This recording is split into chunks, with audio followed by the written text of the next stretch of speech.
¿no? Yo soy la doctora Jocelyn Sánchez, soy patóloga. Y bueno, tengo mi grupo también, seminario. Y vamos a dar la segunda clase, que es lesión de adaptación celular.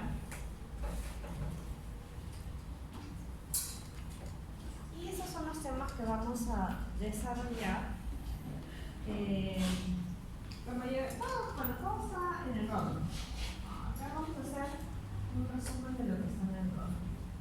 ¿Ya? Pero si es que tienen que estudiar, estudien el ROM. Porque el ROM es nuestra base. No es el libro, pero no voy a responder nuestra base de todo, la patología es el ROM. Así que, si no me estoy estudiando ahí, porque lo que dice ahí es. ¿Ya? Porque cualquiera puede equivocarse, hacerse en el examen, pero ¿está en el ROM? Así está. Ahí está. Así que, igual, no solamente por mí, sino por otros doctores. Ustedes estudian el ROM, si ven que en el examen fallaron, pero el ROM está así tal cual, entonces así está el ROM, entonces ahí tienen base para que puedan reclamar. ¿Bien? Bien, chicos. Vamos a empezar, pero antes de empezar sí les quería hacer una petición y una recomendación, ¿ya? Yo estoy dando una clase ahorita, les estoy conversando, les estoy explicando, por respeto hacia mi persona y a sus compañeros, espero que no se pongan a jugar mientras estoy explicando. Ya, entonces, si yo voy a ir jugando, le voy a pedir amablemente que se retire, por más que no quiera hacerlo con ustedes. Entonces, porque si somos en un salón, no somos partidos. Quiero jugar por entonces, por favor, eso sí les pido que no se pongan a jugar. Después de ganar el sueño, después de ganar el sueño, a todos nos pasa, no me voy a molestar sin ganar el sueño. Pero si me quiero jugar, sí. ¿Ya? Porque es una falta de respeto para mí y a sus compañeros. Así que, antes de empezar, quería recalcar eso. ¿Ya? Bien. Entonces, lo primero que de lo que vamos a hablar es de cómo nuestras células interaccionan con su entorno.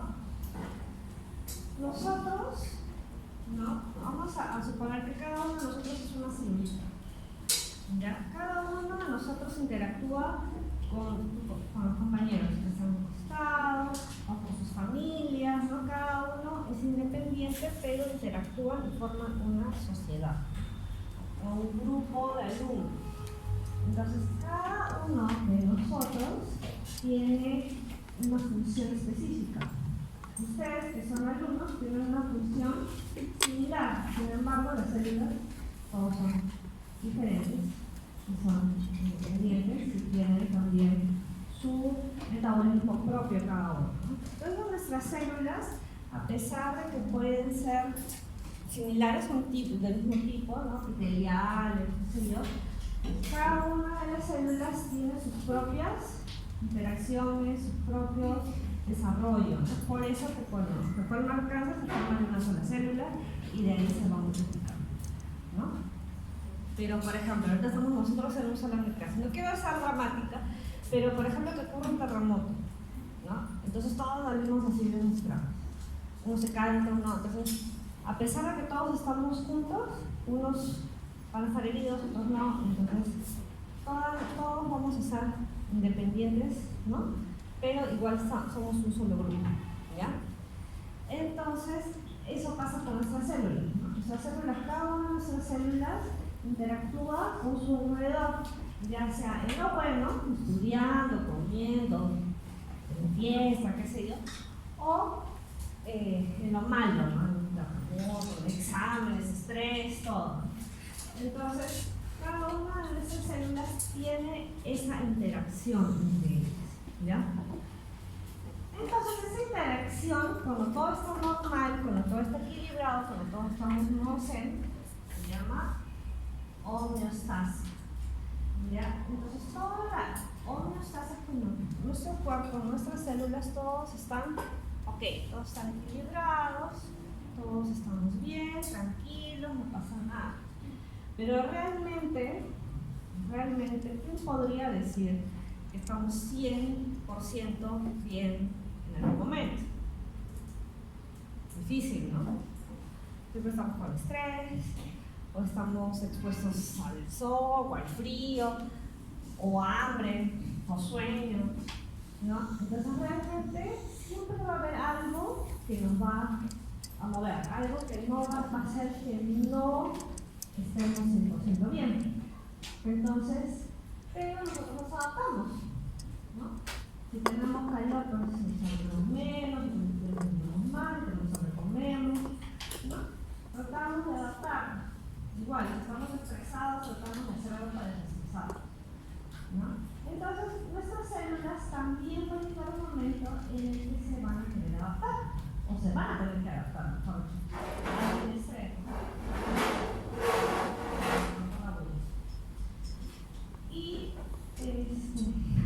vamos a ver esa adaptación celular se va a llevar a cabo para poder mantener ese equilibrio, para que no nos afecte. Si tenemos frío, obviamente no nos vamos a estar congelando, tenemos que abrigar de alguna forma. Entonces siempre vamos a tratar nosotros de preservar, ¿no? De alguna forma nuestra salud, nuestra tranquilidad, nuestra vida tranquila, ¿no? De, ay, tengo sueño, no, voy a ir a descansar temprano porque si no, mañana voy a estar cansada. Entonces, así, ¿no? Así como nosotros, como todo el cuerpo entero, tratamos de mantener un equilibrio, tratar de regular las cosas externas que nos puedan ocurrir, nuestras células también, ¿ya? Pero va a llegar un momento en el que de repente no se puede, ¿no? Un ejemplo es en las friadas, ¿no? Las friadas que hay en Puno, por ejemplo, a pesar de que se trata de ayudar a las personas a que se abriguen, a darles refugio, a veces no es suficiente y no hay cantidad o el lugar o hace demasiado frío y no hay un ambiente adecuado. Entonces al final terminan las personas con lesiones, ¿no? O bueno, o ya cosas más graves, belleza. Entonces, eso también puede pasar con nuestras células. En el momento en el que tengamos una exposición a una noxa, a algo que no podemos adaptarnos, que no podemos controlar, nuestras células van a sufrir alguna lesión. ¿Ya? Ahora, puede ser de que como la gente que está en el viaje tiene esos congelamientos y todo, pero una vez que los rescatan, ya se estabilizan, ya pueden, se recuperan hacia adelante, ¿no? Hay células en las que también se pueden estabilizar después de algún tiempo, cuando salen del viaje, cuando salen de la lesión, ¿no? Y pueden volver a recuperarse y ser una célula normal, ¿ya? Pero si es que no sale de esa situación, por ejemplo, ¿no? Estas personas que están en el viaje y no llegan a rescatarnos, no llegan a ayuda, ¿no? Al final van a terminar falleciendo, ¿no? Entonces, igual nuestras células, si es que no se desatan del ambiente que las está dañando, pueden llegar a fallecer, bueno, a morirse, ¿no? En este caso necrosis, ¿no? O apoptosis. Entonces, tenemos este tipo de células. Entonces, ahorita les hago un ejemplo en personas, pero nuestras células también responden de la misma forma, ¿ya? Entonces, esto lo vamos a ver en toda la clase, porque es importante que ustedes lo puedan aprender, ¿ya? Ahorita estamos hablando justamente de lo que es nuestra célula normal,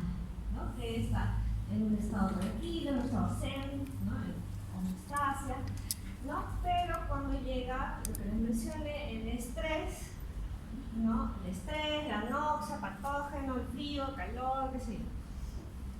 Va a haber una adaptación porque nosotros tenemos o nuestras células y nosotros también, instinto de supervivencia, ¿no? Entonces queremos sobrevivir, queremos seguir adelante, entonces vamos a hacer lo que podamos para seguir adelante, y en este caso es adaptarnos, ¿no? Igual esas células también se van a adaptar. Ya.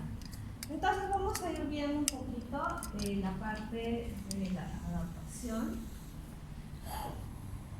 ¿Ya? Y nuestras adaptaciones vamos a ver que son cambios reversibles, como le dije, ¿no? Vamos a tener frío, pero una vez que ya salimos de ese ambiente frío, ¿no? Ese ambiente tóxico, ya podemos volver a recuperar, ¿no? Eso, antes de eso, nuestro mecanismo de defensa, nuestra forma de adaptarnos puede ser, sin que nos hagamos daño antes de hacernos daño, es, por ejemplo, abrigarnos más, ¿no?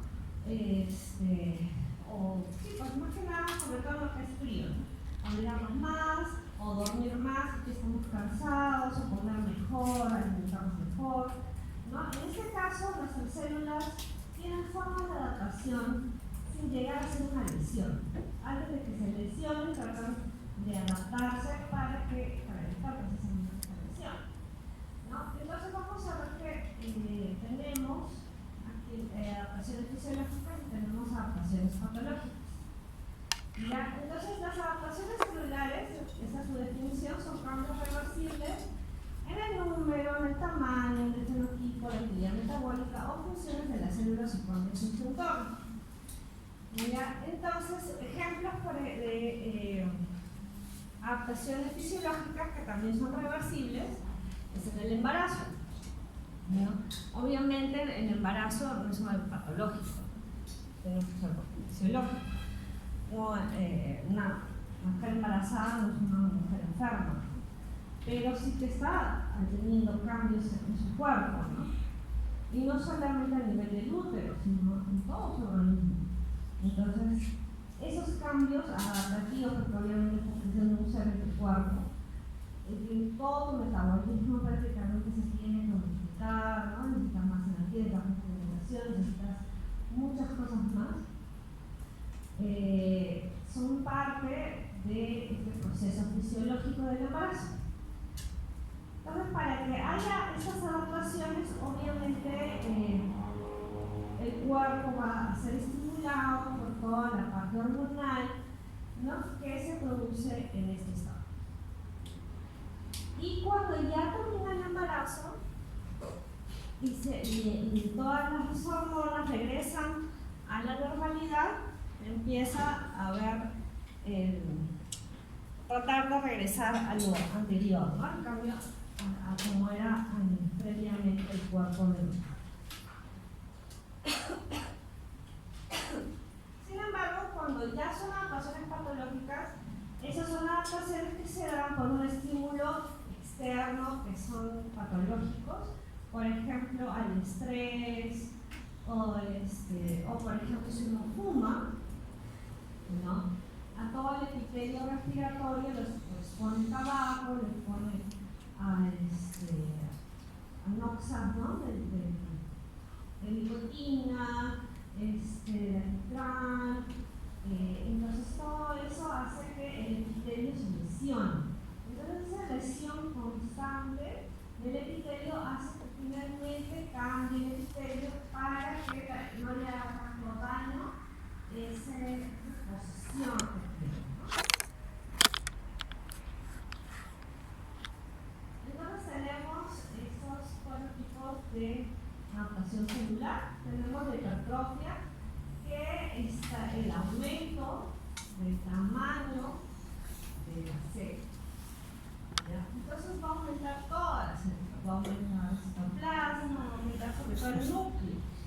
¿Ya? El núcleo va a ser más grande, su metabolismo va a ser mayor para compensar lo que se necesita compensar. Tenemos también lo que es la hiperplasia. La hiperplasia es el aumento del número de células. Uno es el tamaño y este es el número de células.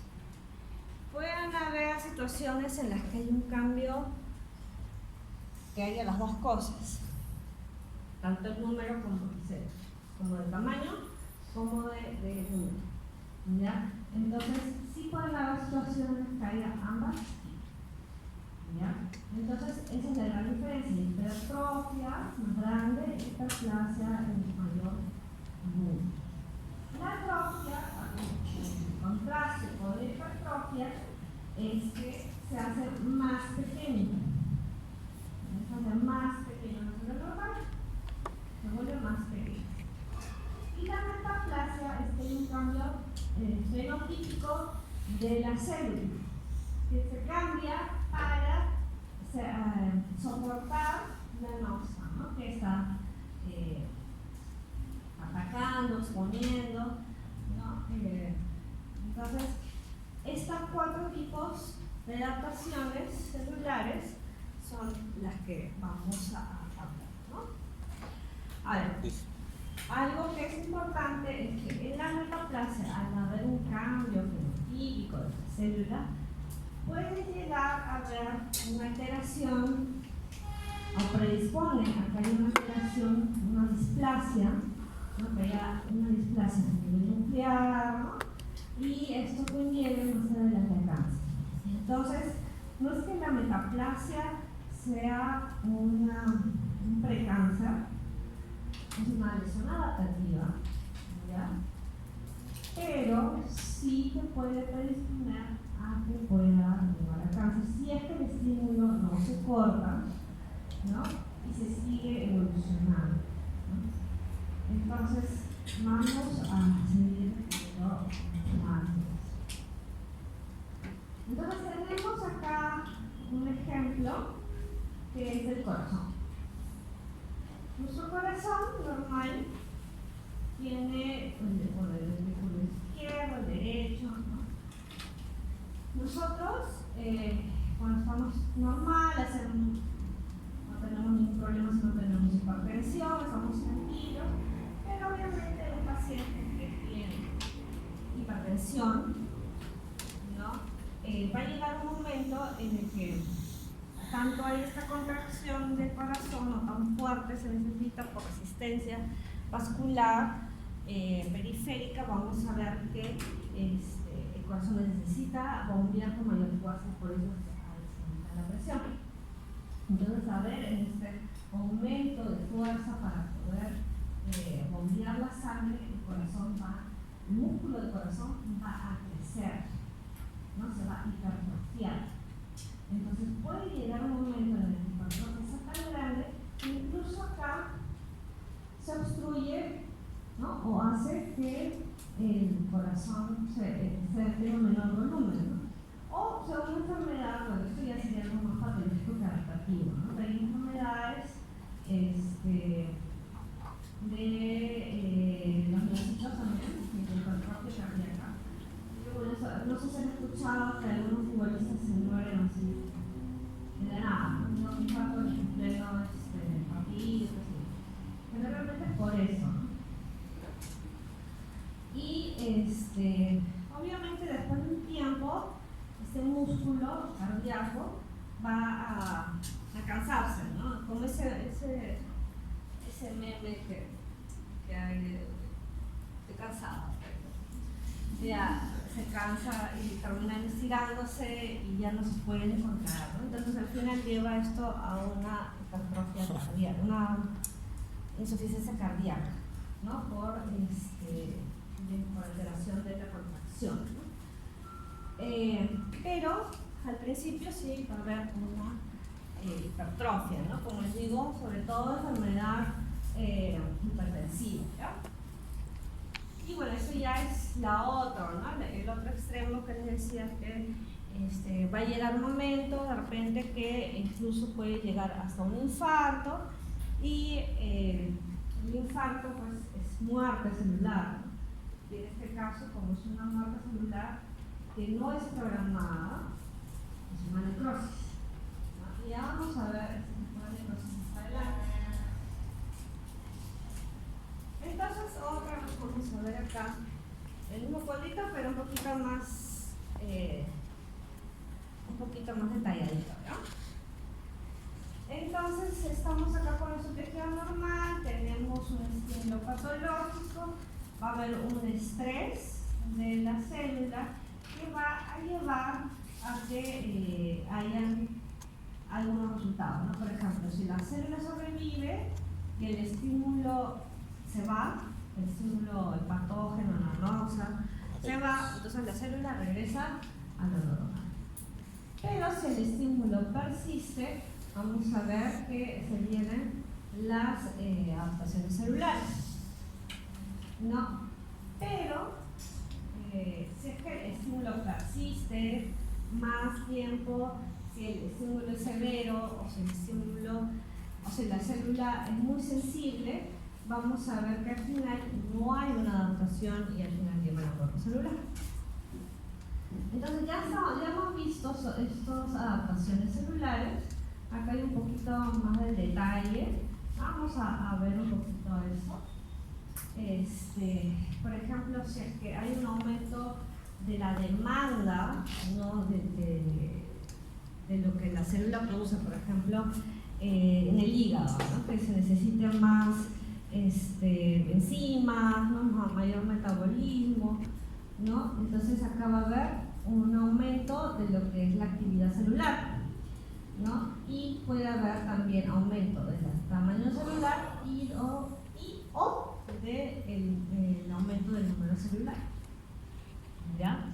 Esto pasa bastante, por ejemplo, en pacientes que tienen cirrosis hepática o alteración de algo del hígado, en la que el hígado remanente, aunque todavía está normal, trata de compensar y trata de aumentar el número y también aumentar el tamaño, ¿no? Entonces sí va a pasar eso, ¿no? Otra cosa que puede pasar es que se necesite una reducción de la función, ¿no? O cuando hay un déficit nutricional también, ¿no? A veces cuando hay déficit nutricional el cuerpo como que le da prioridad a algunos órganos y a otros les deja como que ya no me sirve mucho, así que voy a, por ejemplo, ¿no? Con unos delgados, no porque haga ejercicio, ¿no? Sino porque hacen estas dietas muy estrictas, el cuerpo da prioridad al cerebro, al corazón, ¿no? Y empieza a cargar todo lo que es la grasita, entre grasa todo se chupa, ¿no? Se atrofia todas las células adipocitos y después también los músculos.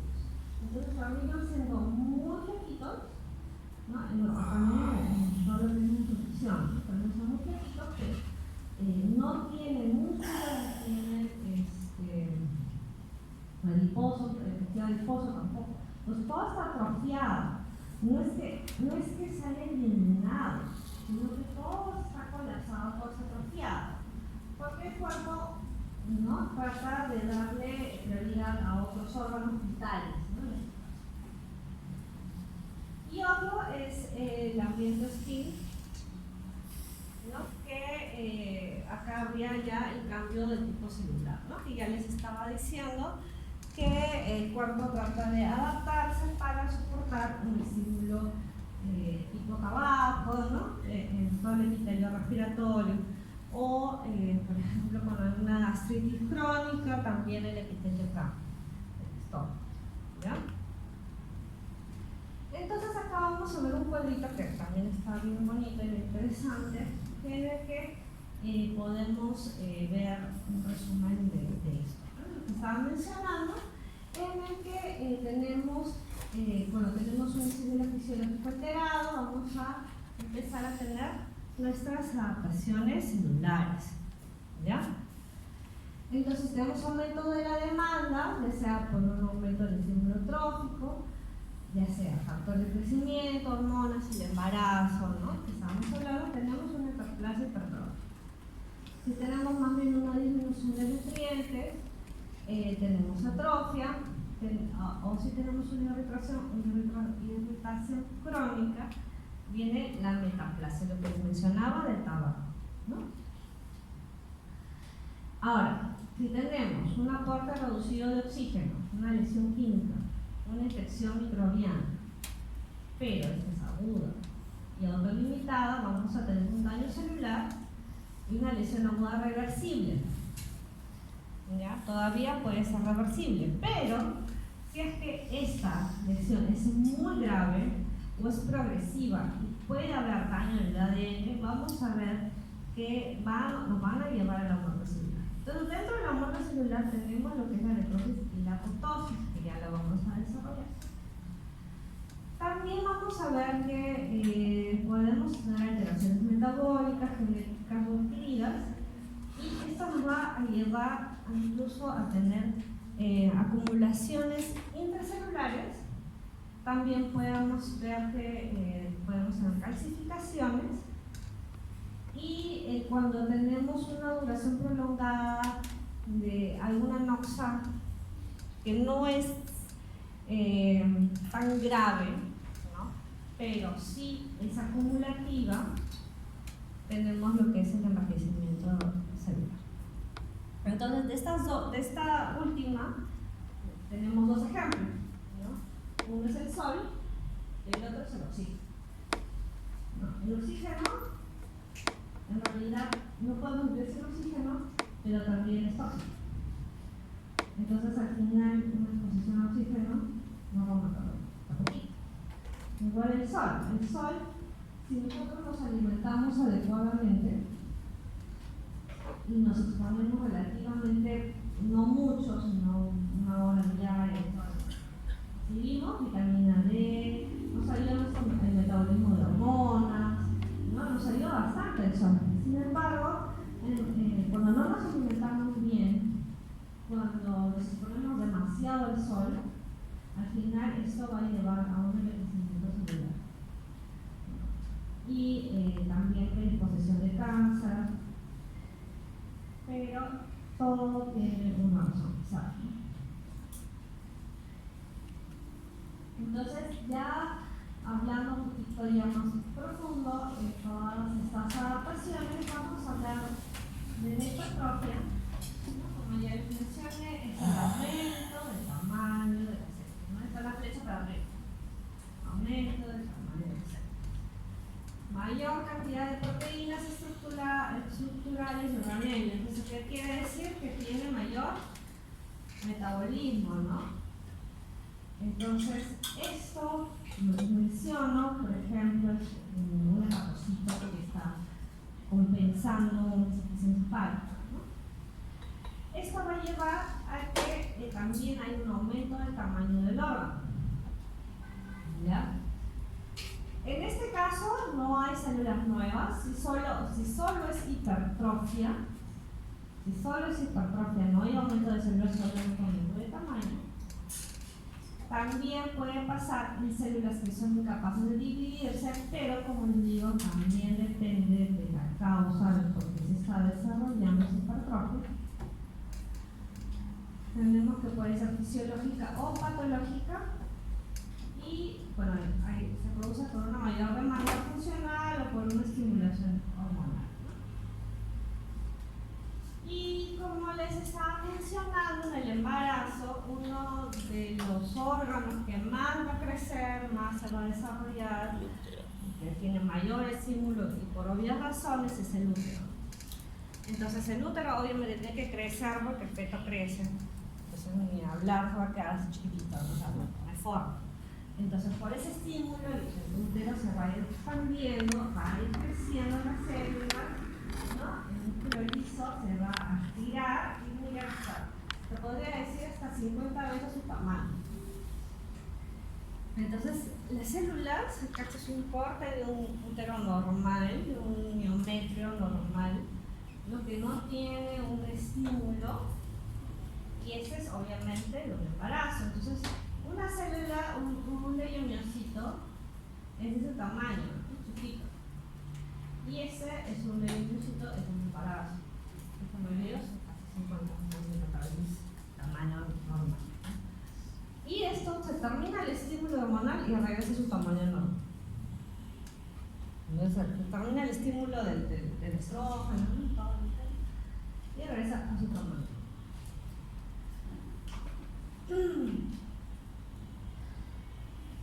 Entonces, en este caso también vamos a ver que como es en el embarazo, hay también una hiperplasia asociada. No le digo, puede haber asociación, ¿ya? Y puede que no. Dependiendo del órgano, dependiendo del mecanismo por el cual también se está. Y en el músculo esquelético estriado generalmente es cuando nosotros hacemos ejercicio, ¿no? Los fisicoculturistas, ¿no? O los que les gusta sacar pesitas, ¿no? Ese músculo estriado es hipertrofia y ese es el que vamos a ver que es así como el palito, así literal el músculo esquelético. Y bueno, el músculo esquelético sí tiene sí, no sé, hiperplasia, ¿no? O sea, no tiende a reproducirse o a aumentar el número.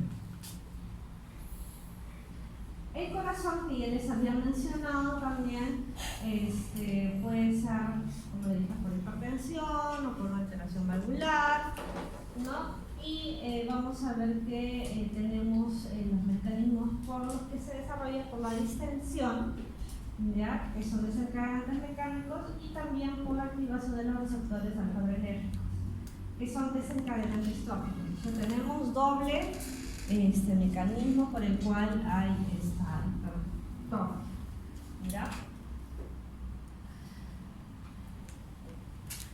Acá está bonito la histología, bueno, la patología. Acá vemos, ¿no? Nuestros mecanocytos que están en su red, ¿no? Que hacen como una red. No sé si han visto, se acuerdan de la histología, ¿no? Que los cartas son muy redes, ¿sí? Y se unen a través de los discos intercalares. Y acá vemos pues un mecanocito pero gigante, ¿no? O sea, acá miren ese nucleocito chiquito y miren este núcleo grandote. Entonces esto es una...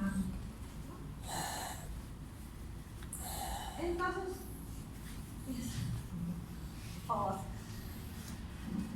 entonces vamos a ver que hay un equilibrio entre la demanda y la capacidad funcional de la célula, pero como les mencioné cuando estuvimos viendo lo del corazón, puede llegar a haber un límite, ¿no? Y ese límite puede llegar a romperse porque ya no puede compensar la mayor carga. Entonces, como yo les mencioné, llega ese meme, ¿no? Literal, empieza la parte de la hipertrofia y va a llegar un momento en el que ya se cansa, que ya hay un daño degenerativo, ¿no? En las fibras nefráticas, y al final termina en una insuficiencia cardíaca por distensión continua. Es como la liga de estas ligas que se amarran, pero, o sea, al principio, cuando está nueva, va a regresar a su tamaño normal. Pero va a llegar un momento en el que se estira, pero llegan a notar que ya no regresa a su tamaño normal. Entonces, igual va a pasar con las fibras miocárdicas y va a llegar un momento en el que se produce esta cardiopatía dilatada, ¿no? Y a la insuficiencia cardíaca.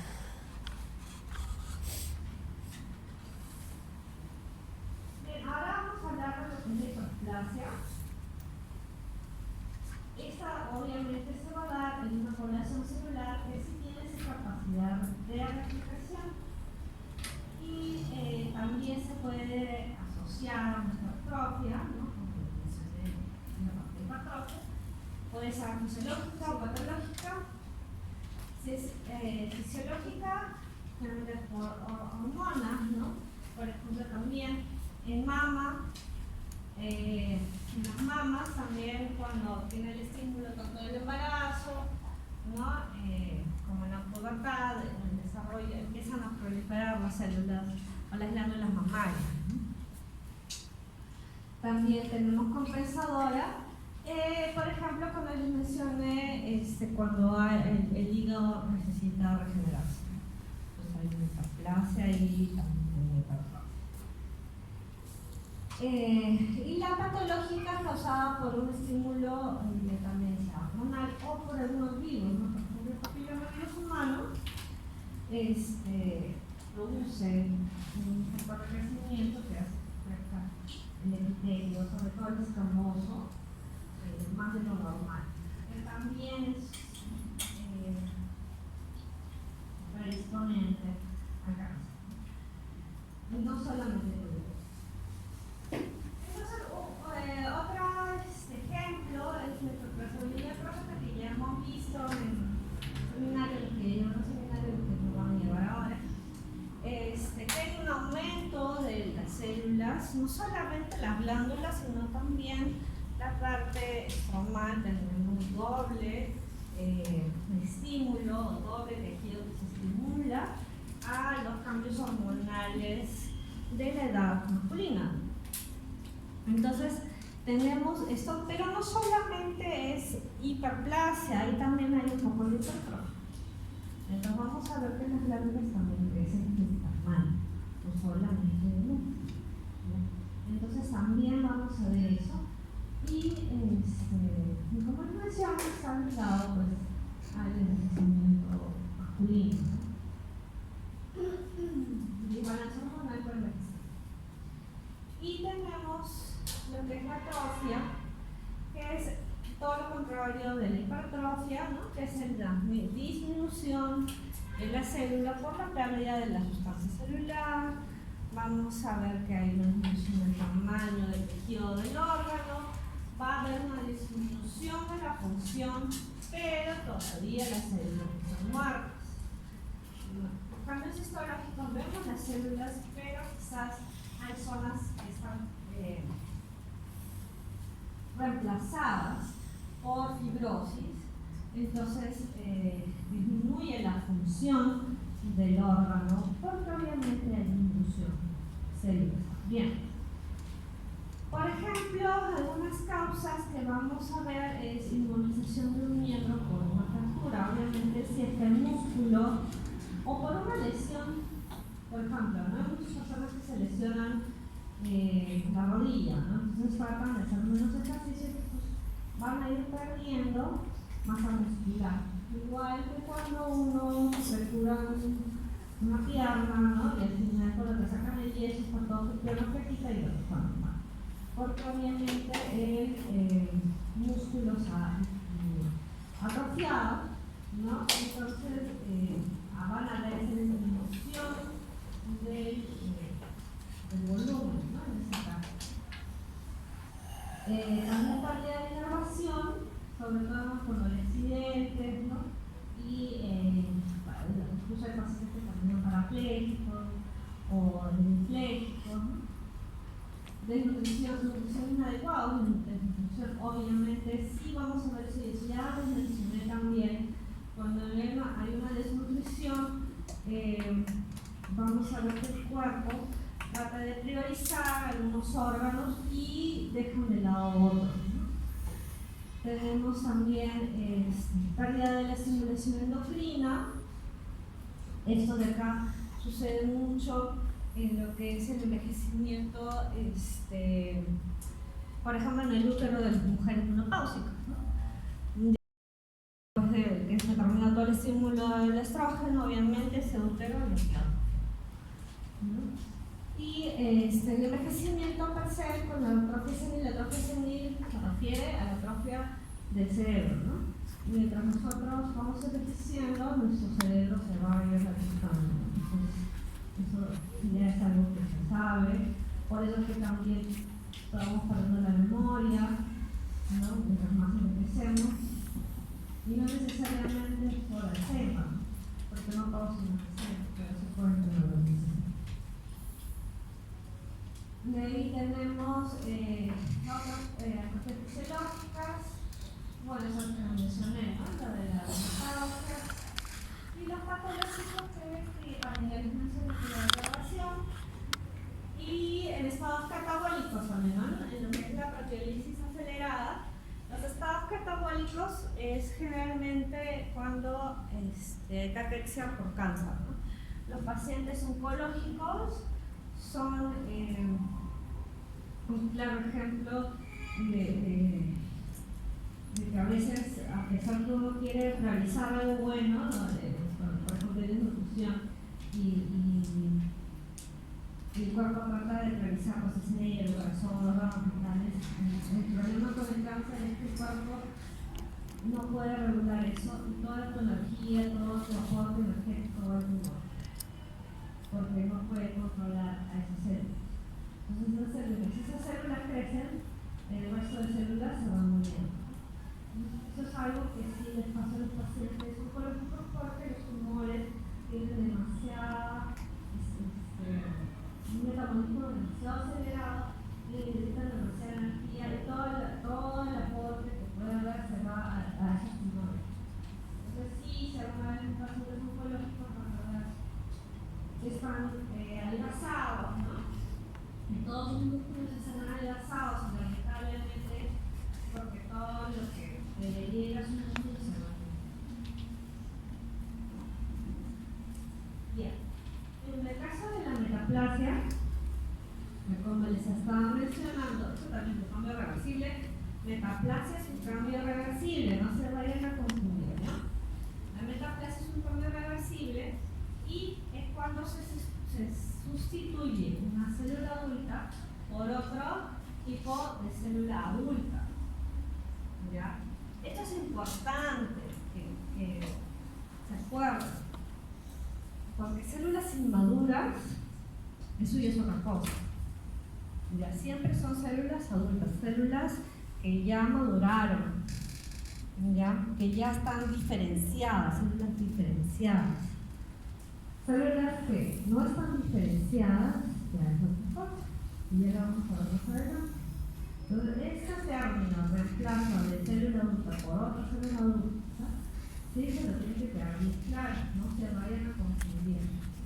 ¿Ya? Entonces, como les mencioné, va a haber ese cambio de célula, sustitución de un tipo celular por otro tipo celular para poder soportar o resistir un ambiente adverso. Entonces, en otras palabras, es una reprogramación genética. Pero esta reprogramación genética te pone en riesgo a que haya un error en esta reprogramación y te dé un cáncer. Por eso es que tampoco se puede, ¿cómo se dice? Confiar. No se pueden confiar de que siempre va a haber ese mecanismo que está bien, ¿no? Obviamente, mientras más jóvenes somos, menor riesgo a que haya error en esa reprogramación. Pero no significa que no haya un error. Y mientras más uno envejece, menos mecanismos compensatorios o reguladores tenemos para evitar que esta reprogramación falle. ¿Ya? Entonces, tenemos que tener cuidado con esta reprogramación. Por eso es que se evita, ¿no?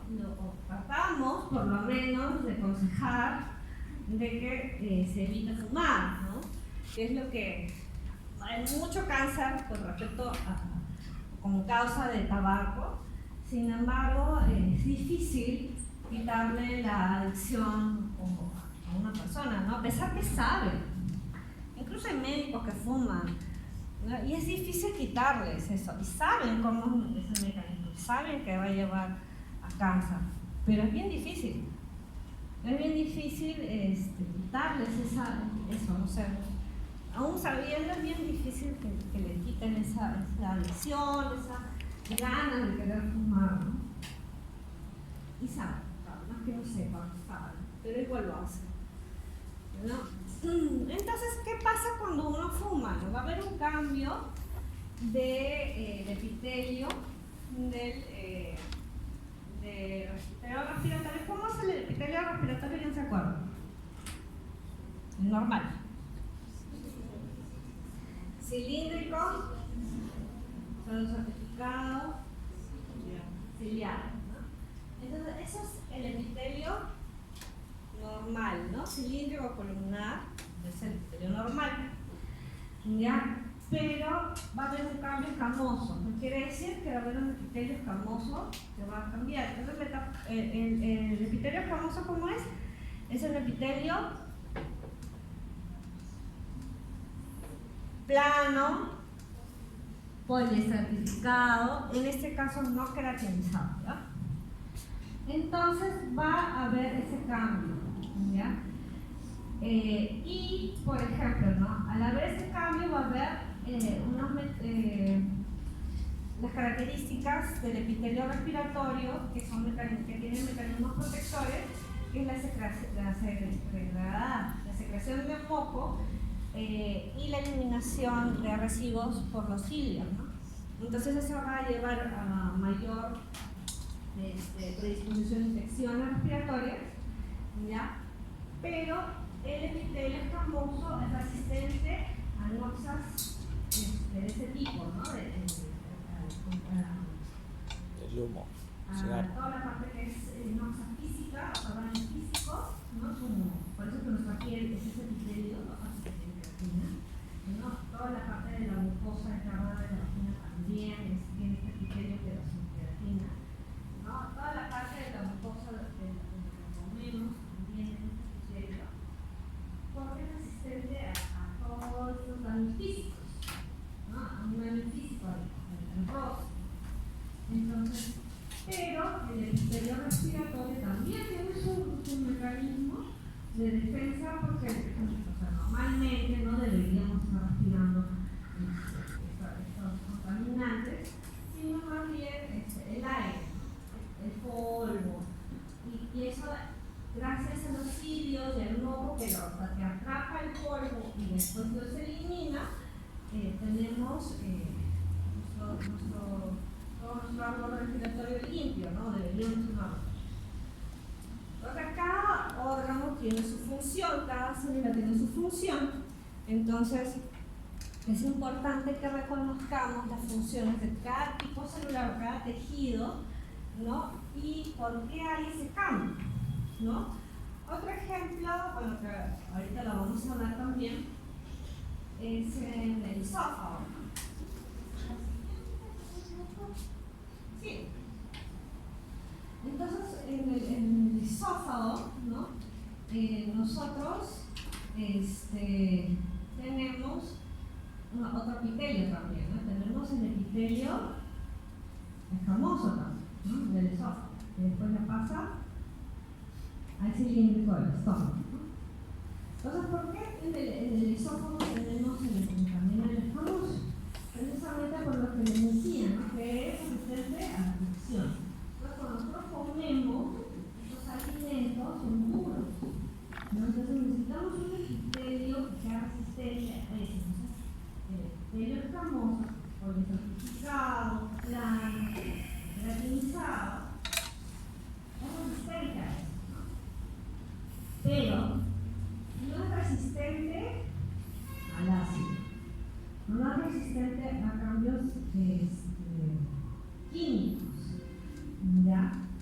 Entonces es por eso que también cuando se nos cae algún químico o algo, la piel se ulcera. No son resistentes a ácido. Entonces, cuando hay reflujo gástrico, acuérdense que el estómago secreta ácido clorhídrico, que es un ácido fortísimo, ¿no? Para que desintegre todo lo que comemos, es un ácido fortísimo, pero el epitelio del estómago está cubierto por un moco especial, ¿no? Que protege a las células de ese ácido, ¿ya? Pero el esófago no tiene ese epitelio, no tiene ese moco que protege. Entonces empieza a quemar. Por eso es que cuando uno vomita o cuando tiene un reflujo, tiene ese ardor, el dedo ardiendo, porque todo el epitelio se les ha quemado. No es propio del epitelio escamoso resistir a ese tipo de nox.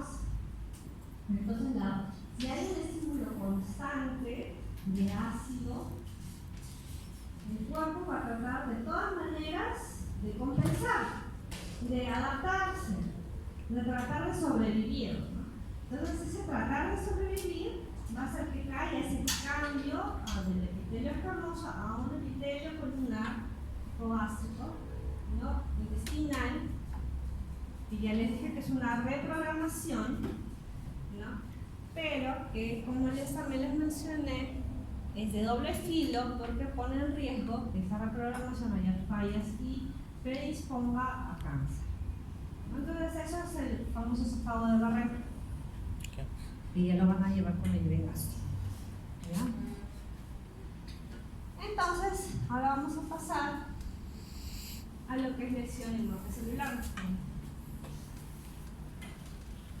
¿Qué era también lo que? 6:50. 6:50 terminado. Sí. Bien. Entonces, lesión y muerte celular, obviamente vamos a ver que tenemos dos tipos de muerte celular y vamos a tener que calcularlo para que no nos quedemos evitando. Entonces tenemos dos muertes celulares, tenemos nuestra forma programada, ¿no? Que es la apoptosis, y tenemos la necrosis. Entonces la apoptosis, os voy a poner dos ejemplos, así un poco de película. Es cuando, por ejemplo, hay, no sé si han visto ustedes esas películas así de viajes al espacio, ¿no? En las que las naves estas se hacen famosas o destruido, ¿no? Y evacúan a todos en anitas chicas, a todos los sobrevivientes en anitas chicas, y se dispersan, ¿no? Toda la gente en una anitas chicas, y regresan todos muy bien. Algo así pasa en la apoptosis, ¿no? Se autodestruye, pero primero se autodestruye así en fragmentitos, ¿no? Se fragmenta y así se va, se desplaza. Y de ahí viene un fagocito, se come el pedacito. Pero cuando es necrosis es como si agarraran y explotara de frente toda la nave por todo y sale por todos lados. Y explota. Eso es una necrosis, una explosión. ¿Ya? Entonces, esas son las dos diferencias, así para que más o menos se ubiquen, ¿no?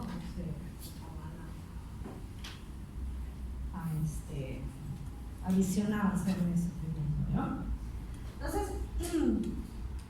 ¿qué va a pasar o qué nos va a llevar a la muerte celular cuando tenemos una exposición a un estrés difícil de soportar? O sea, algo muy grave o algo muy prolongado, ¿no? Entonces, algo muy grave o muy intenso que ya la célula no puede adaptarse, ¿ya? Entonces, pueden haber también daños a nivel de ADN. Si hay daños, si esa noxalarra de frente te daña el ADN, ya es imposible que haya una reparación celular, entonces va a activar todos los mecanismos para la apoptosis. ¿Ya? Entonces, también puede haber que sea algo evolutivo, o sea, de lo que hemos visto ahora, por ejemplo, la metaplasia, ¿no? Que ya llega un momento en el que ya no se puede seguir adaptando y llega el agotamiento crónico. Eso también puede pasar. Entonces, vamos a ver algunas causas de lesión celular. Tenemos algunas cosas, por ejemplo, toxinas, infecciones, anomalías inmunológicas, tenemos anomalías genéticas que pueden ser adquiridas o heredadas también. Tenemos alteraciones nutricionales o traumas. ¿Cómo sería una alteración genética adquirida?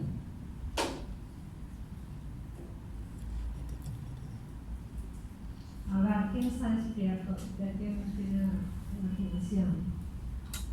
¿Cómo sería una cosa genética adquirida? ¿Por el sol? ¿Ah? ¿Por la exposición solar es prolongada? ¿Cómo? por la exposición solar prolongada. Sí, pero algo parecido, pero más así radical, Radiación. radiación, ¿no? La radiación directa, ¿no? Chernobyl, Allá. o Película. por ejemplo, en el caso de radiología o medicina nuclear, tienen que tener mucho cuidado porque tienen incluso un aparato que mide la radiación, porque hasta cierto punto, si está peligroso, tienen que aislar, bueno, aislar, si no te echas el gel, te das un tiempo hasta que ya no estés tan irradiado para darte paso para que el cuerpo se vuelva alterado, ¿no? Pero si es que sigue, persiste, va a haber un cambio genético y de repente ya hay cambio genético, solamente que no lo estamos detectando, ¿no? Entonces sí es peligroso ese tipo de especialidades, por si acaso. No los quiero desanimar, pero sí puede haber, ¿no? Igual, por ejemplo, en los pacientes, bueno, nosotros como médicos no hacemos directamente esto, pero por ejemplo las enfermeras sí. Las enfermeras oncológicas, ya, ustedes saben que las enfermeras también tienen sus especialidades. Entonces hay enfermeras oncológicas que se encargan de colocar las quimioterapias en el paciente. Los médicos recetamos la quimioterapia, pero las enfermeras son las que les ponen la quimioterapia. Entonces, ellas se especializan en poner esa quimioterapia. O sea, ustedes dicen, no, pero es solamente poner. No es así de fácil. La quimioterapia es tóxica. Estar cerca de la quimioterapia es tóxico. Tener contacto directo con la quimioterapia es tóxico. Entonces, estas enfermeras se preparan para poder evitar contaminarse con la quimioterapia. Entonces, no es que, no es así tan simple. Entonces, hay enfermeras especializadas en poner quimioterapia. Entonces, porque esos tóxicos también tienen que estar haciendo sus chequeos para ver que no haya contaminación con ellos también. Entonces, eso, mira, está muy feo todo esto, porque tú haciendo tu trabajo ya estás exponiéndote a algo tan peligroso, ¿no? Entonces también eso puede llevar a un cambio genético. Así que no sabes que le ponen, no es así. Entonces vamos a ver que dentro de la patogénesis de las enfermedades y cómo se desarrollan las enfermedades, vamos a ver que habrá cambios bioquímicos y cambios estructurales. Entonces va a haber anomalías a nivel de las células y los tejidos, que van a ser anomalías moleculares, funcionales o morfológicas también, ¿ya? Van a perder incluso, de repente no se van hasta cáncer, ¿no? Pero llegan a perder la función de la célula. Entonces vamos a ver que va a haber una manifestación, todo eso va a llevarnos a que se produzcan enfermedades, esas enfermedades obviamente producen signos y síntomas, ¿no? Y ahí es cuando ya los médicos hacemos diagnóstico, ¿no? Cuando ya el paciente viene con sus enfermedades. Lo ideal es que no vengan los pacientes enfermos, sino tratar de evitar que vengan los pacientes enfermos. Eso es lo muy ideal de los médicos que se hagan, pero también es el mundo que no tendríamos trabajo. Entonces no les voy a leer todo eso porque obviamente no es too much texto, entonces no voy a leer, pero que hay unos ejemplos de lo que es las causas de muerte celular.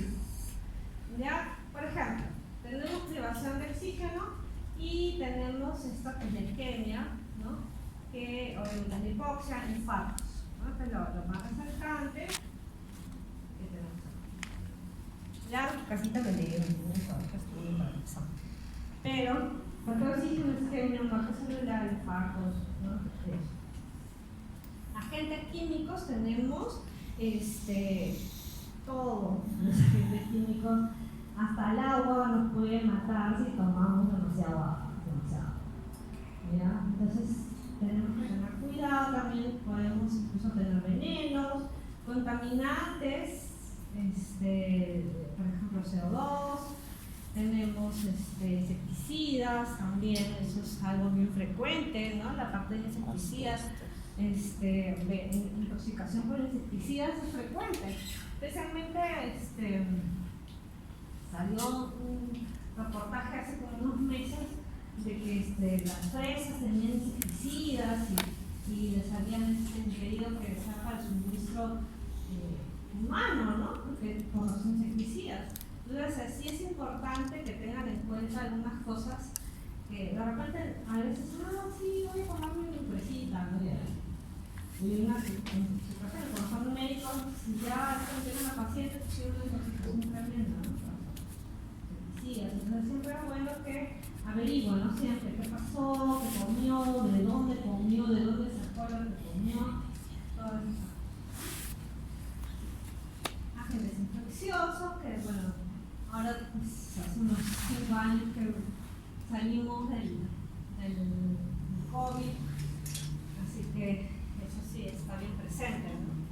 Tenemos reacciones inmunológicas también, tenemos enfermedades inmunológicas que hasta a veces no sabemos, pacientes que, así jóvenes, yo me acuerdo que tenemos una colega ahora, pero cuando ella estaba en la universidad, es una amiga mía, que así de la noche a la mañana empezó a hacer fiebre, dolor muscular, y joven, pues era ya de ustedes, porque estábamos en la universidad en ese momento, ¿no? Y llegó un momento hasta que tanto le dolían los músculos que ya tuvo que dejar la universidad un tiempo, hasta dejó de caminar un tiempo. Ese que tiene. ¿No? Y bueno, le dijeron que era una enfermedad juvenil, ¿no? Entonces, después obviamente ya se recuperó, llegó a la carrera, ¿no? Ya hizo su especialidad y todo. Pero, igual, van a haber cosas de que se manifiestan en estas personas que tienen alguna enfermedad autoinmune y que hay triggers, ¿no? Hay triggers, hay un disparador que les activan y pueden incluso despertar toda la sintomatología. Y acuérdense que enfermedades autoinmunes es inflamación, ¿no? Y que va a llevar a necrosis de ciertas células también. ¿Ya? También tenemos efectos genéticos. Vamos a ver, sobre todo, por ejemplo, lo que son las anemias falciformes, ¿no? Que al final llegan incluso a producir microinfartos a nivel del vaso, ¿no? Y son bien dolorosos, entonces también eso siempre tener en cuenta, ¿no? Que puede pasar desequilibrios nutricionales, tenemos agentes físicos, ¿no? Que como les había mencionado, la radiación, el envejecimiento, como les mencioné también, tenemos, bueno, de por sí el envejecimiento va a llevar a la senescencia celular. Y al final nos queda, los telómeros se van reduciendo hasta que ya pierden su capacidad de reproducirse y se van a envejecer, etcétera, etcétera, etcétera. Entonces sí, eso también, el envejecimiento es algo fisiológico ya propio de estar vivo, ¿no? Propio de estar vivos es entonces, pero las cosas también es envejecer, pero con dignidad, no mal, no en una cama, en un hospital, tirados en todo el lugar, entonces el paciente hay que también motivarlos para que no caminen, como les digo, tirados en una cama de hospital, sino que puedan vivir su vida de Viejito.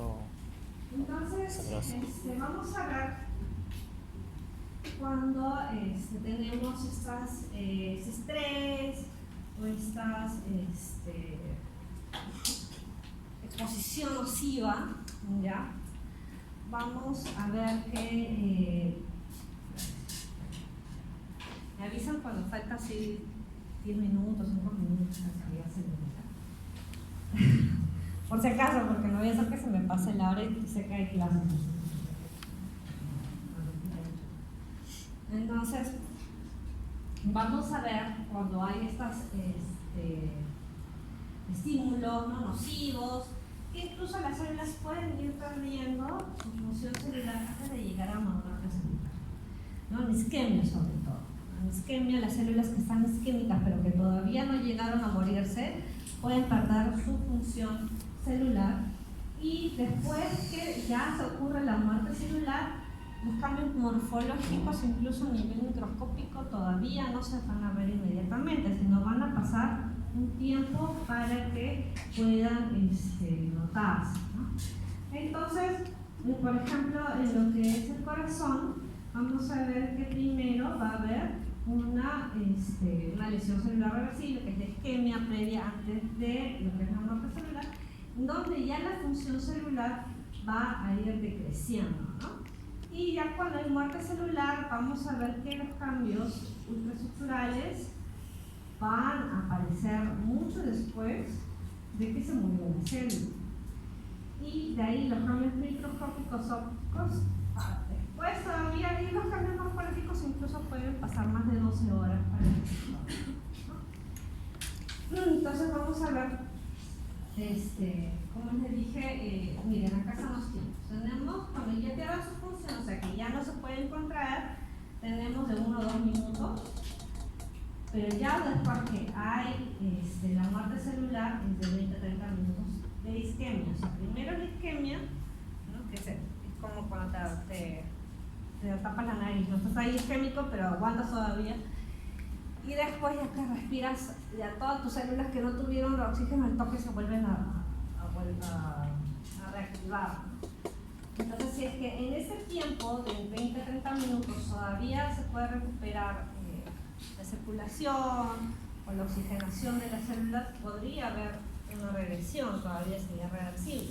Pero si pasa de 20 a 30 minutos, pues ya hay muerte celular, y recién a partir de las 6 horas a 12 horas vamos a ver cambios a nivel ya óptico, ¿no? Ya sea microscópico, incluso un poquito más de lo que se puede ver, no también morfológico.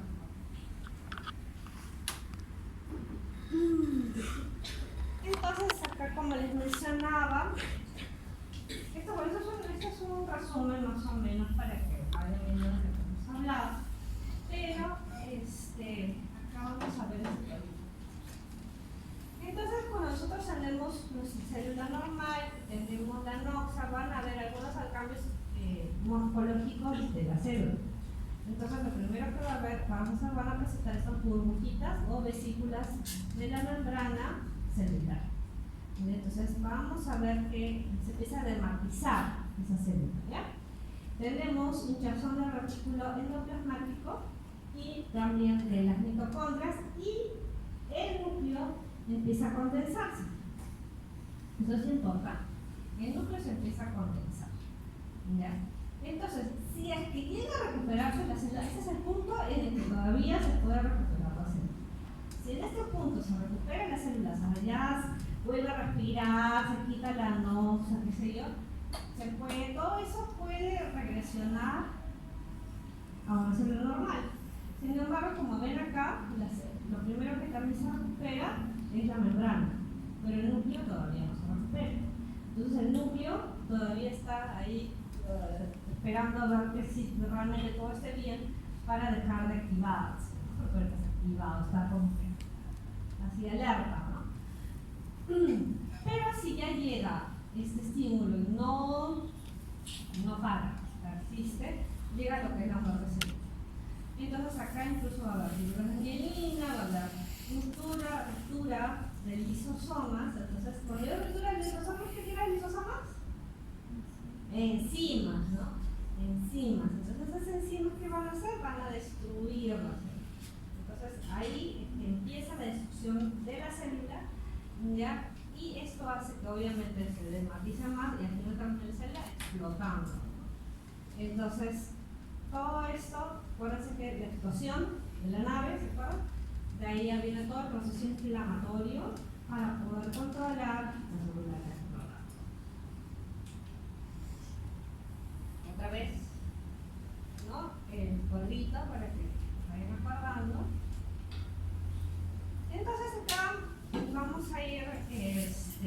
hablando un poquito más a detalle. Obviamente eso ya les he mencionado, pero vamos a hablar de algunos cambios que de repente no les había mencionado, ¿no?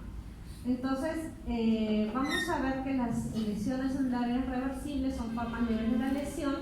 Vamos a ver cambios funcionales y morfológicos que son reversibles, es que se elimina el daño o estímulo que yo también ya les mencioné. Y puede haber anomalías estructurales y funcionales significativas, como lo que vimos hace un rato en lo que es el hinchazón de la membrana, ¿no? Que también vamos a ver que empieza a condensar la cromatina, ¿no? También vamos al hinchazón celular y de los órganos, de las organelas. Tenemos formación de ampollas en la membrana plasmática, desprendimiento de los ribosomas del artículo endoplasmático. Va a haber acá este hinchazón, ¿no? Todo ese hinchazón y todo se va a producir por un fracaso o una alteración en las bombas de iones dependientes de ATP, ¿ya? Entonces, ¿cuáles son estas bombas de iones dependientes de ATP? ¿Bomba? Sodio, potasio. Sodio, potasio, ¿no? Entonces, acuérdense, ¿ya? Y eso va a llevar a lo que es la incapacidad de mantener una hemostasia iónica e hídrica. Además, pueden haber cambios grasos. Esto se produce en lesiones hipóxicas y generalmente se producen en células que tienen el metabolismo graso o que metabolizan grasa, como el hígado, ¿no? Y también puede haber en el miocardio por también degeneración grasa de los neuronocitos, ¿ya? Entonces tenemos acá lo que es el hinchazón celular, tenemos el cambio graso, que no les voy a dar mucho pie porque si no nos vamos a quedar sin clase. Entonces, pero acuérdense que es reversible, lo leen, ¿no? Estudian de esto. Y vamos a hablar ya de lo que es la muerte celular y vamos a ver que hay necrosis y apoptosis, que son irreversibles. Obviamente la muerte no tiene solución, ¿ya? Entonces, en la parte de la necrosis, como yo les mencioné, es que las enzimas escapan fuera de los lisosomas y se van y digieren la célula, ¿ya? Entonces, todos los contenidos celulares salen a través de la membrana plasmática dañada y eso produce la inflamación, esto también les mencioné. Y vamos a ver que los más frecuentes, o las causas más frecuentes son isquemias, exposición a toxinas, infecciones, traumatismos, y siempre es un proceso patológico. O sea, esto sí hay que tener bien, casi hago mi pausa, que entiendan bien que necrosis es igual a patológico. O sea, siempre es patológico. O sea, siempre la necrosis es patológica, no se vayan a olvidar, ¿ya? Y siempre va a estar asociada a inflamación, ¿ya? Esa es la gran diferencia también con la apoptosis. La apoptosis se puede ser tanto fisiológica como patológica y van a haber, o por qué se van a producir, porque va a haber una alteración o una disminución de factores de crecimiento o va a haber un daño celular que no se puede reparar. Acuérdense que también tenemos mecanismos de reparación celular, del ADN, reparación del ADN, y si es que ya no hay una forma de reparar ese ADN, al final lleva un mecanismo de apoptosis, ¿no? Activa las caspasas, sé que no lo voy a mencionar porque si no nunca terminaríamos, y eso va a hacer que se produzca una disolución nuclear sin pérdida completa de la membrana. Y también, como les dije, no se asocia siempre a algo patológico, ¿no? Puede ser algo fisiológico también. Y acá está, como les mencionaba, también que hacen estos cuerpos apoptóticos, ¿no? Que son las naves salvavidas, ¿no? Para que al final estos cuerpos apoptóticos vienen fagocitos se los comen. Acá no está asociada a inflamación, solamente son los fagocitos que están cerca, y porque siempre tenemos fagocitos por todos lados. ¿No? Los histocitos que están, ¿no? Siempre fagocitos. Los fagocitos se conoce que no solamente son los macrófagos. Entonces siempre fagocitos por todos lados, ven ahí, no se asocia a inflamación. ¿Okay? Entonces acá vamos a ver un cuadro comparativo, como les dije, de la parte de necrosis y apoptosis. Acuérdense que en la necrosis vamos a ver hinchazón de la célula, ¿no? Hinchazón, vamos a ver lo que es el núcleo, que tiene todo un proceso, ¿no? de epignosis, que se hace negrito, ¿no? y se empieza como que a deshacer el núcleo, ¿no? Tenemos también la membrana plasmática rota, necrosis, ¿no? Tenemos contenidos celulares, porque hay una infección enzimática y se explota la célula. La inflamación va a haber, y siempre es patológico, y en cambio en apoptosis vamos a ver un tamaño celular reducido. El núcleo llega solamente a ser de un tamaño del nucleosoma, o sea, tienen ya un tamaño establecido, los fragmentos. La membrana está intacta, ¿no? Y solamente se divide en los cuerpos apoptóticos. Ahí tenemos los contenidos celulares, ¿no? que ya les mencioné, y la inflamación no hay, nunca hay inflamación en la apoptosis, a menos que sea una muerte celular que haya de los dos tipos, tanto apoptosis con necrosis en una sola patología, pero la necrosis es la que jala la inflamación o la apoptosis, y puede ser fisiológica o patológica. Mira, eso lo vamos a...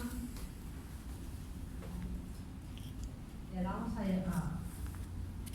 Lo van a leer más en su casita, pero más que nada acuérdense que vienen, las células se explotan y vienen ahí lo que son los leucocitos reclutados para terminar de comerse todo el rezago, el desastre. Miren acá el interior de madre. Acá una descripción ya histológica de lo que pasa con las células. ¿Ya? Acá está lo que les mencioné acá en el cuadrito, acá está más detallado, ¿no? En el cuadrito que les puse acá. Este es el detalle para que lo puedan leer un poquito más, ¿ya? Pero sí es importante que, por ejemplo, una célula muerta de 1 a 2 días, el núcleo de la célula desaparece por completo. Esto de acá, por ejemplo, vamos a ver en células que no se explotan. ¿Ya? Tenemos un tipo de necrosis en la que la célula no explota y vamos a ver que en 1 a 2 días el núcleo de la célula muerta desaparece por completo. Ahorita vamos a ver los patrones de la necrosis, ¿ya? Y vamos a ver la necrosis coagulativa, que es la necrosis que les estaba mencionando, que se produce en infartos, excepto en el cerebro. En el cerebro por infarto no se produce isquemia coagulativa, ya la vamos a ver, pero en los otros órganos, sobre todo en el corazón, vamos a ver que sí se produce una necrosis coagulativa, y en ese tipo de necrosis se mantiene, es como que la célula o el tejido se queda como congelado, ¿ya? Se mantiene estructuralmente por un tiempo, ¿ya? Hasta que la célula muerta es reemplazada por fibrosis, ¿ya? Pero las células, o sea, el cambio viene a nivel celular, no explota la célula, ¿ya? Pero sí va a haber cambios a nivel nuclear, citoplasmático, ¿no? Y por eso es que les mencionaba en la anterior diapositiva que los núcleos desaparecen al día o a los 2 días, porque al final las células sí se mueren. Entonces pueden haber células fantasmas, que son las células infartadas, ¿no? Que solamente están ahí presentes, pero realmente ya perdieron su función, ya están muertas. Entonces, como les mencioné, tiene una arquitectura celular preservada al inicio, ¿no? Los tejidos se autorreproducen, o sea, se mantienen. Vamos a ver las células que son eosinofílicas, o sea, son bien rosadas, bien fucsias casi, anucleadas porque ya perdieron el núcleo, ¿no? Durante días a semanas, ¿no? Va a haber de todas maneras inflamación, porque es una necrosis, ¿ya? Y estas células necróticas van a ser eliminadas por los fagocitos, ya sean los leucocitos, ¿no? Los polimorfos nucleares o los macrófagos, y vamos a ver que se producen órganos sólidos, excepto el cerebro, que les voy a mencionar, que en el cerebro, cuando hay un infarto, se llama necrosis lipoactiva, que es una necrosis que está relacionada con infecciones bacterianas o fúngicas en otros órganos también. Y acá sí vamos a ver esas células explotar, licuadas, hechos así, todo feo, ¿verdad? Y bueno, acá es porque los microbios estimulan la acumulación de células inflamatorias, hace que las enzimas, tanto de los leucocitos como de la propia célula que ha explotado, hagan ahí cualquier cosa, ¿ya? Y de verdad se llena todo de pus, ¿no? El famoso, por ejemplo, una apendicitis purulenta es una necrosis lipoactiva, ¿no? Y vemos que el tejido empieza incluso a degradarse, ¿no? Y ser reemplazado por pus. Entonces, al final termina siendo una masa líquida viscosa, ¿ya? Y bueno, acá bastante inflamación, necrosis, y los tejidos pierden su estructura. O sea, los tejidos al final no los puedes identificar a menos que sepas de dónde vienen, porque no tienen ya la estructura histológica normal. Al final la estructura histológica se pierde totalmente. Entonces hay una alteración total, y por eso estamos siendo lipoactiva, porque se llama licuado. La necrosis gangrenosa, que generalmente está aplicada a una extremidad, por ejemplo a los pies diabéticos, por una pérdida de irrigación, y también es como que a la necrosis coagulativa se añade una infección bacteriana, entonces es una combinación de ambas necrosis, ¿no? Y termina siendo una gangrena húmeda con pus y todo. Eso es muy común en lo que es pie diabético. Así son los pies diabéticos, ¿no? O sea, no sé si alguna vez han escuchado pie diabético, pero así terminan, incluso termina siendo todo negro hasta como si fueran botas, ¿no? Y terminan con las amputaciones de los miembros internos. Ahí tenemos la necrosis gaseosa, que esta de acá es específica de lo que es una infección tuberculosa, ¿no? Vamos a ver que se llama gaseosa por el tema del aspecto que tiene de color blanco amarillento o calcium, ¿no? De la parte de la necrosis que se produce en estos granulomas, porque son lesiones granulomatosas, que el centro se llena de necrosis y se llama necrosis gaseosa, ¿ya? Entonces, microscópicamente vamos a ver que tiene un aspecto granulado morfo, eosinófilo, ¿ya? Y todo el tejido, ¿no? Alrededor también está distorsionado y formando un granuloma. Más adelante, cuando llegue la inflamación, van a ver la parte de inflamación por granulomas, que el granuloma es una forma que tiene el cuerpo de encapsular un patógeno. Ya, entonces, eso es lo que pasa, ¿no? Van a ver acá también hay una célula gigante multinucleada, que es típico de los granulomas, sobre todo los mucosos. La necrosis grasa, que se da en lo que es pancreatitis. En la que es pancreatitis vamos a ver que cuando hay una inflamación del páncreas, por X motivo, vamos a ver que pueden haber liberación de lipasas, ¿no? De proteasas. Entonces va a haber esta necrosis grasa porque alrededor del páncreas hay grasa. Entonces va a hacer que estas enzimas traten de digerir la grasa y se produzca una saponificación, ¿no? Por ejemplo, acá tenemos demasiado grasa más calcio, se producen áreas de color blanquecino tiza macroscópicamente, y esta saponificación grasa, eso es lo que se llama la saponificación grasa. pero a nivel microscópico vamos a ver este color morado, ¿no? El color morado, que es generalmente la parte calcificada. Además vamos a ver que los adipocitos se van desintegrando, o sea, la membrana de los adipocitos se disuelven en las lipasas, y también por la parte de las elastasas también va a haber destrucción de vasos sanguíneos. Entonces también vamos a ver hemorragia y obviamente inflamación, ¿ya? La necrosis fibrinoide se produce en enfermedades autoinmunes, ¿no? En las que se producen inmunocomplejos y se depositan en los vasos sanguíneos. ¿Ya? Entonces, dentro de los vasos sanguíneos, en la pared de los vasos sanguíneos, vamos a ver que se acumula como fibrina, que es esta sustancia eosinófila, amorfa también, que no es acelular, y también va a haber inflamación porque también es un proceso autoinmune, pues, ¿ya? Y tiene este aspecto fibrinoide, que así se llama, por eso es que se parece a la fibrina, por eso es la fibrinoide, y como les dije, es un complejo antígeno-anticuerpo, ¿ya? Sobre todo se depositan en las arterias. Y por último, vamos a ver las acumulaciones intracelulares, ¿ya?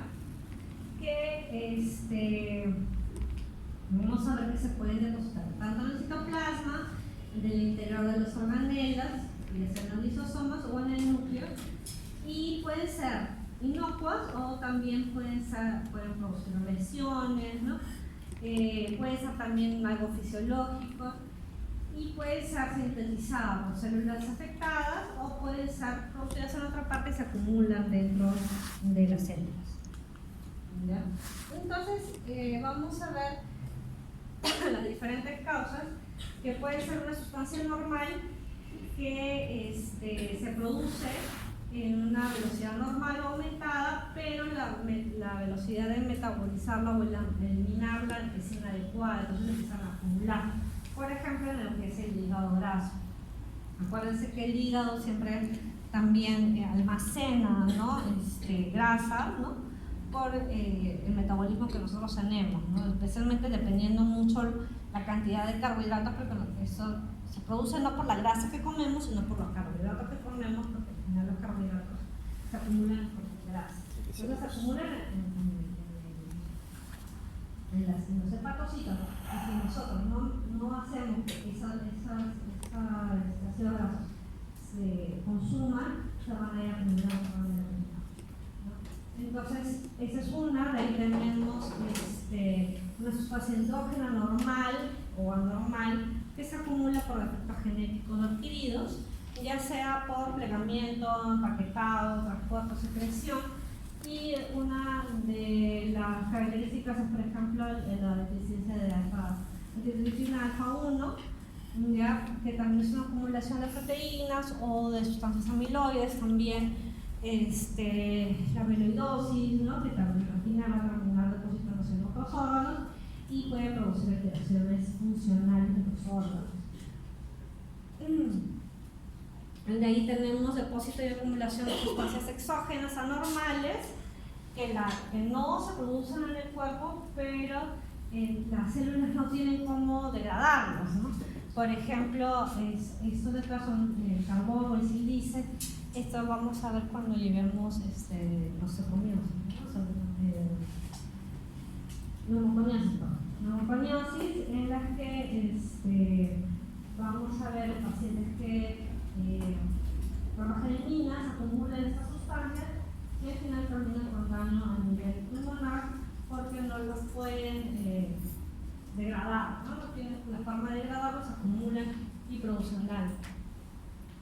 El cambio graso, como les mencioné, es la acumulación normal de triglicéridos en el interior de los órganos, ¿no? De las células, y más frecuente en el hígado, ya les dije la razón, pero también podemos ver el corazón, en el músculo esquelético, en el riñón, en otros órganos, pero vamos a ver que es producida sobre todo por alteraciones metabólicas, sobre todo en la alimentación que tenemos.